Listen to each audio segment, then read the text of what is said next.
What's going on, Colts Nation? Welcome back to another episode of Bring the Juice. Well, the Colts keep making some more of these re-signings, man. I think that's been the second one today, and then there was another signing earlier. This time, we talked about Zaire Franklin already. Now, this time, they are bringing back Matt Pryor, according to Ian Rappaport. We kind of waited just like an extra hour or so to kind of wait to assure this was actually going to be actually factual, and we see the numbers. You can thank Cody for that one. But yes, Rappaport did actually confirm it is a 1-year deal for Matt Pryor worth $5.5 million with a chance to make it $6 million.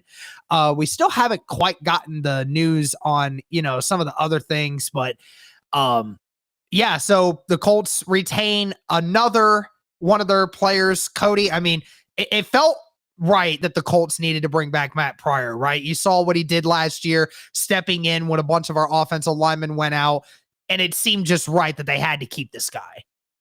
Especially with not bringing back Eric Fisher, right? Like, even with Eric Fisher, I would have said it's a priority to bring this guy back. I think currently, the Colts have obviously only re-signed 3 other players, or they've only signed 3 other players. They've re-signed 2 of their own, and now you add Matt Pryor as another one. I think so far, and again, it's 2 days into free agency, I think this is the best signing the Colts have had so far, right? Because Matt Pryor is so valuable, right? He played right tackle at a very high level for you when Braden Smith missed basically half the season for you. You traded a 7th-round pick for him, and you got that great of play. And he also played some guard last year, in that COVID game when literally everybody was down. Matt Pryor played some right guard. I thought he was fine at right guard, but I think Matt Pryor needed to be brought back because he can play a little bit of everything for you. He can play some guard, he can play some tackle, maybe he can play some left tackle. We shall see. But yeah, good re-signing for the Colts. Yeah, I mean, you mentioned the left tackle thing. We'll see if he even takes the opportunity to do that. Who knows if that's going to even be a thing or if the Colts are going to continue to look for a left tackle somewhere.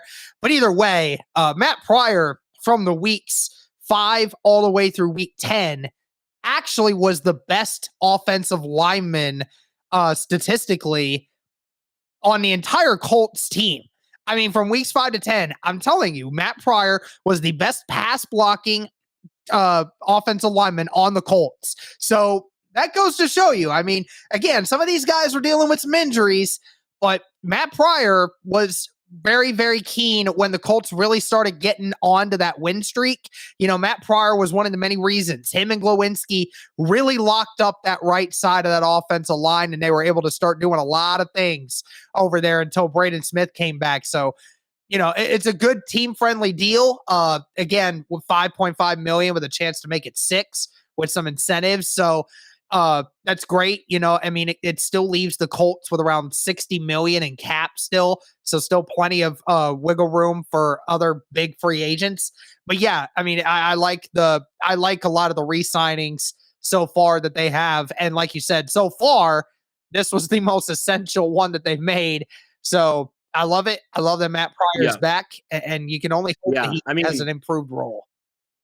For the quality that he gave you last year, getting him at only $5.5 million is a major steal. It's a major win for the Colts to get him that cheap. So I love to see that. I love to see them bring guys back at a pretty reasonable price, So Matt Pryor definitely deserves that contract. He probably deserves more, if I'm being completely honest. I'm kind of shocked that he didn't command more money with how well he played. But glad to see him back in a Colts uniform. I honestly think, Derek, he should get an opportunity at left tackle because he's still very young.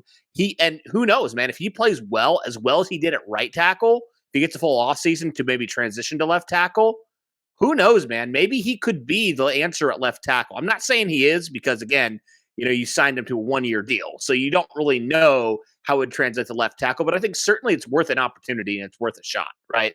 So definitely love to bring back Matt Pryor at that price, especially. And you're not locked into him long term. If he somehow regresses this year back to where he was in Philadelphia, you're not really committed to that long term. But key essential guy to get back here on this offensive line with losing Glowinski in free agency. So love the move, man. What do you guys think? Let us know in the comments below. Are you as high on this move as we are here for the Colts? Thank you guys so much for tuning in. And as always, go Colts.